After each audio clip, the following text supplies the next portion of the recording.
siang, sore, malam, atau kapanpun kalian nonton video ini. Dan salam sejahtera untuk kita semua. Nah, di video sebelumnya saya sudah menjelaskan tentang sejarah berdirinya VOC, runtuhnya, dan juga peta jalur pelayaran Belanda ke Indonesia. Nah, di video ini saya akan membahas tentang pemerintahan Hindia Belanda di Indonesia. Nah, sebelum masuk ke materi tersebut, saya akan mereview sedikit tentang VOC. VOC didirikan pada tanggal 20 Maret tahun 1602 dan runtuh pada tanggal 31 Desember 1799. Adapun faktor penyebab runtuhnya VOC, yang pertama, adanya korupsi yang dilakukan para petinggi VOC. Yang kedua, anggaran membengkak akibat memperluas wilayah kekuasaan. Yang ketiga, biaya perang yang ditanggung VOC sangat berat atau besar. Yang keempat, adanya persaingan kongsi dagang lain. Yang kelima, adanya utang Belanda yang sangat besar, yaitu 136,7 juta gulden.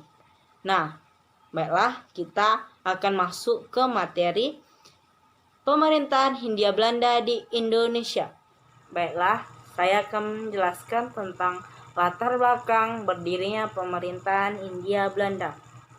Menjelang abad ke-18, VOC mulai mengalami kemunduran. Akhirnya VOC dibubarkan pada tahun 1799, yang mana segala tanggung jawab diambil alih kembali oleh kerajaan Belanda.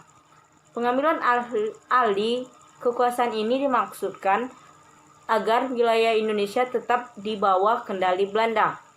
Situasi Eropa membawa perubahan pemerintahan Belanda. Pada tahun 1795, tentara Prancis menyerbu Belanda sehingga Pangeran William V melarikan diri ke Inggris. Kerajaan Belanda kemudian dipimpin oleh Louis Napoleon. Adapun kebijakan-kebijakan yang diterapkan pemerintahan Hindia Belanda di Indonesia, yang pertama itu dari kebijakan ekonomi. Pemerintahan kolonial Hindia Belanda pada tahun 1816 hingga tahun 1900. Yang pertama itu penjualan tanah partikelir. Tanah partikelir atau particular land region adalah tanah yang dimiliki oleh orang-orang swasta Belanda dan orang-orang pribumi yang mendapat hadiah tanah karena dianggap berjasa pada orang-orang Belanda. Para pemilik tanah partikelir ini dikenal dengan sebutan tuan tanah. Penduduk pribumi yang hidup di wilayah tersebut menderita. Mereka dikenakan berbagai kewajiban seperti pajak hasil panen, uang sewa rumah, dan kerja paksa guna menggarap tanah partikelir tersebut. Kebijakan ekonomi selanjutnya yaitu sistem tanam paksa. Sistem tanam paksa adalah peraturan yang dikeluarkan oleh Gubernur Van den Bosch pada tahun 1830 yang mewajibkan setiap desa untuk menyisihkan sebagian tanahnya untuk ditanami tanaman komoditi ekspor seperti kopi, tebu, dan tarum atau nila. Adapun aturan-aturan tanam paksa yang pertama itu adalah penduduk desa yang punya tanah diminta menyediakan 1/5 dari tanahnya untuk ditanami tanaman yang laku di pasaran dunia. Yang kedua, tanah yang disediakan bebas dari pajak. Yang ketiga, hasil tanaman itu harus diserahkan pada pemerintah Belanda. Apabila harganya melebihi pembayaran pajak, maka kelebihannya akan dikembalikan kepada petani.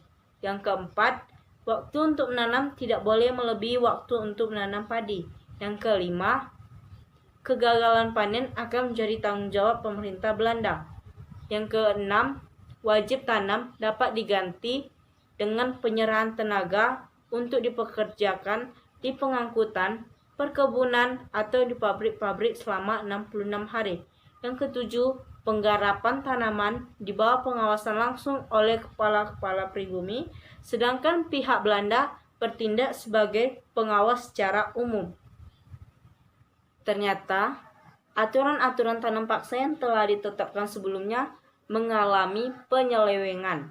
Adapun penyelewengan tanam paksa yang pertama yaitu pemberlakuan kultur Protestan, yaitu bonus untuk para pegawai pemerintah Belanda yang mampu menyerahkan pajak lebih banyak.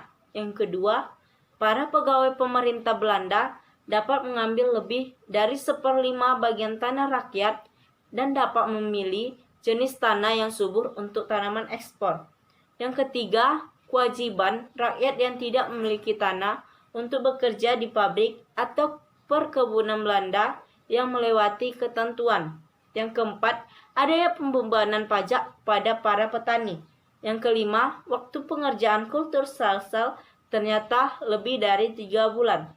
Yang keenam, tidak ada pengembalian kelebihan hasil produksi pertanian yang sudah dijanjikan pihak pemerintah Belanda. Yang ketujuh, ada pembebanan kepada para petani atas kerusakan atau kerugian akibat gagal panen. Sistem tanam paksa memberi dampak kepada rakyat Indonesia, baik dari segi positif maupun negatif. Adapun dampak sistem positif tanam paksa yaitu rakyat Indonesia mengenal teknik bagaimana menanam jenis tanaman baru.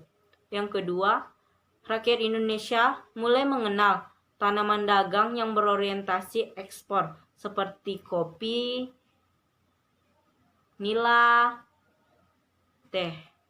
Adapun dampak negatifnya yang dirasakan rakyat Indonesia yaitu kemiskinan, penderitaan fisik, dan mental yang berkepanjangan. Yang kedua, beban pajak yang berat. Yang ketiga, pertanian, khususnya padi, banyak mengalami kegagalan panen. Yang keempat, kelaparan dan kematian terjadi di banyak tempat.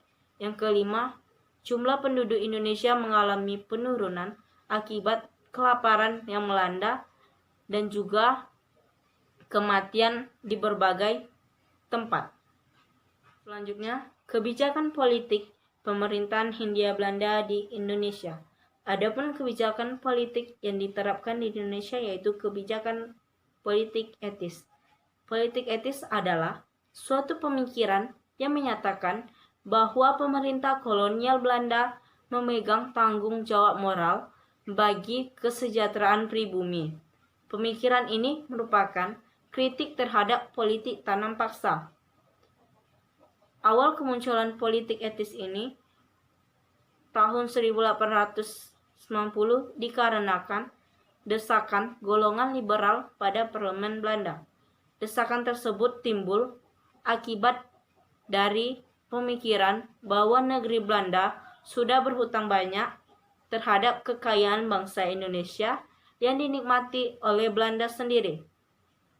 Adapun latar belakang politik etis yang pertama yaitu sistem tanam paksa memunculkan penderitaan rakyat Indonesia. Yang kedua, sistem ekonomi liberal tidak dapat memperbaiki kesejahteraan rakyat. Yang ketiga, Belanda memberi penekanan dan penindasan pada rakyat. Yang keempat, rakyat kehilangan tanahnya. Yang kelima, terdapat kritik dari kaum intelektual Belanda sendiri.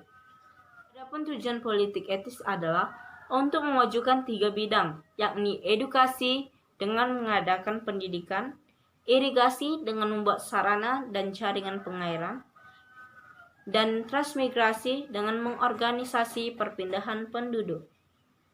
Politik etis yang dijalankan Belanda dengan perbaikan pada bidang irigasi, pertanian, transmigrasi, dan pendidikan sepintas terlihat mulia. Namun, di balik itu semua, tujuan program-program tersebut untuk kepentingan Belanda sendiri. Adapun isi politik etis yang pertama, edukasi, ialah menyelenggarakan pendidikan. Yang kedua, irigasi, ialah membangun sarana dan jaringan pengairan. Yang ketiga, transmigrasi atau imigrasi adalah mengorganisasi perpindahan penduduk. Adapun dampak politik etis yang dirasakan bangsa Indonesia yang pertama adalah adanya pembangunan infrastruktur seperti pembuatan rel kereta api menjadikan perpindahan barang dan manusia menjadi lancar. Pembangunan infrastruktur pertanian dalam hal bendungan yang nantinya bermanfaat pada pengairan. Yang kedua, berdirinya sekolah-sekolah seperti Holland Indes School yang setara dengan SD untuk kelas atas, dan yang untuk kelas bawah dibentuk sekolah kelas 2 Mir Ud Berik Lagere Onderwijs atau MULO setara dengan SMP, Algemene Middelbare School AMS setara dengan SMU, Quick School atau sekolah guru untuk kaum bumi putra, dan Technical Hogeschool atau sekolah tinggi teknik, School tot Opleiding van Indeske Artsen Stovia adalah sekolah kedokteran. Terdapat berbagai sekolah menjadikan muncul kaum terpelajar atau cendekiawan yang nantinya menjadi pelopor pergerakan nasional, seperti Sutomo, mahasiswa Stovia yang mendirikan organisasi Budi Utomo.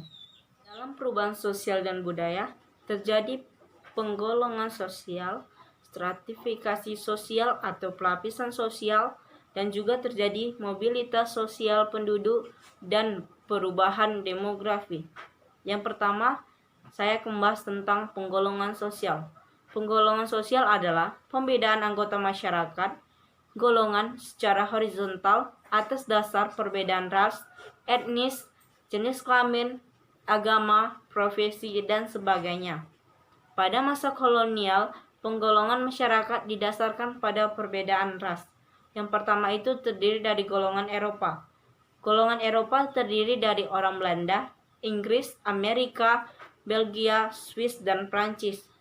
Golongan Eropa merupakan golongan pendatang yang sangat minoritas.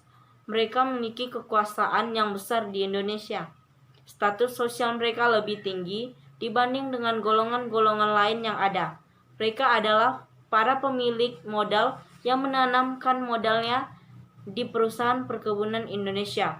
Perkawinan antara orang Eropa, orang Indonesia disebut golongan Indo-Eropa. Golongan yang kedua yaitu golongan Asia dan Timur Asing, terdiri dari bangsa Cina, India, Arab. Mereka memiliki kedudukan sosial yang lebih tinggi dan istimewa daripada kaum pribumi. Status ekonomi mereka pun tinggi, sehingga membuat pemerintah Belanda memberikan banyak kemudahan bagi golongan tersebut dalam sektor perdagangan. Sebagai pedagang, mereka menguasai perdagangan eceran, tekstil, dan mesin elektronik. Perkawinan antara kaum Timur Asing dengan orang Indonesia disebut golongan Indo-Timur Asing atau peranakan. Stratifikasi sosial atau pelapisan sosial. Stratifikasi sosial adalah struktur sosial atau susunan masyarakat yang dibedakan ke dalam lapisan-lapisan secara bertingkat. Adapun sistem pelapisan sosial masa pemerintahan kolonial sebagai yang berikut. Pertama, golongan penjajah dan terjajah. Golongan penjajah adalah golongan bangsa asing yang menguasai Indonesia dan memiliki peran yang penting dalam menentukan arah kekuasaan dan jalannya pemerintahan. Mereka sekedar menjajah untuk mendapatkan keuntungan dan menghalalkan secara segala cara. Yang kedua, golongan terjajah merupakan golongan yang menjadi tempat penindasan dan pemerasan yang dilakukan oleh penjajah. Mereka yang mengalami penderitaannya dan kesengsaraan akibat penindasan dan pemerasan selalu dialaminya. 3. Golongan majikan dan buruh. Golongan majikan terdiri dari para pengusaha swasta asing pemilik perusahaan. Golongan buruh terdiri dari masyarakat yang bekerja pada perusahaan-perusahaan. Dari perkebunan-perkebunan tersebut, hanya kaum pemilik modal yang memperoleh keuntungan, sedangkan kaum buruh memperoleh upah yang kecil. Yang ketiga adalah mobilitas sosial penduduk dan perubahan demografi. Mobilitas sosial adalah gerakan masyarakat atau perpindahan penduduk atau masyarakat dari satu tempat atau daerah ke daerah yang lain. Mobilitas yang terbesar di Indonesia terjadi karena pada masa tanam paksa, orang melakukan mobilitas sosial untuk menghindari berbagai kewajiban yang harus mereka jalani seperti kewajiban kerja paksa dan tanam paksa. Mereka berpindah ke daerah-daerah yang tidak ada kewajiban tanam paksanya. Yang kedua, pada masa tanam paksa, mereka melakukan mobilitas penduduk juga untuk menghindari diri dari bahaya kelaparan dan kekeringan yang melanda desa mereka, sehingga mereka pergi ke daerah yang tidak terkena kekeringan. Yang ketiga, berkembangnya perkebunan-perkebunan besar di Indonesia menyebabkan munculnya tuntutan akan pemenuhan tenaga kerja. Yang keempat, untuk memenuhi kebutuhan tenaga kerja tersebut, maka pemerintah melakukan mobilitas sosial, yaitu dengan mendatangkan para pekerja dari daerah ke pusat-pusat perkebunan. Yang kelima, para pekerja Indonesia dibayar dengan harga murah, sehingga para pengusaha perkebunan bersedia mengikat mereka dengan kuli ordonati atau kuli kontrak yang disertai dengan poenale sankstik atau ancaman hukuman bagi yang tidak mau bekerja dan meninggalkan perkebunan. Ini merupakan kebijakan dari pemerintah. 6. Mobilitas sosial juga terjadi karena lahan-lahan pertanian di desa digunakan untuk industri dan perkebunan besar, sehingga penduduk yang awalnya bekerja sebagai petani beralih profesi menjadi buruh. Mereka meninggalkan desanya menuju ke tempat-tempat industri. Yang kedelapan, munculnya kota-kota baru yang mendukung berbagai aktivitas masyarakat, memungkinkan berbagai sarana, prasarana ada di kota tersebut, sehingga masyarakat pergi ke kota untuk memenuhi kebutuhan mereka, seperti kebutuhan akan pendidikan yang hanya di kota. Yang kedelapan, banyaknya orang Indonesia yang mengenyam pendidikan pada akhirnya memunculkan golongan cendekiawan yang bekerja pada kantor-kantor milik pemerintah yang letaknya di kota. Hal ini menyebabkan mereka meninggalkan desa untuk bekerja menjadi pejabat di kota. Tadi saya sudah menjelaskan tentang kebijakan pemerintahan Hindia Belanda di Indonesia, dari kebijakan ekonomi, politik, dan juga perubahan sosial dan budaya.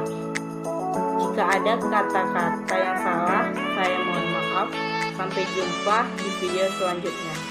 Sekian dan terima kasih. Bye-bye.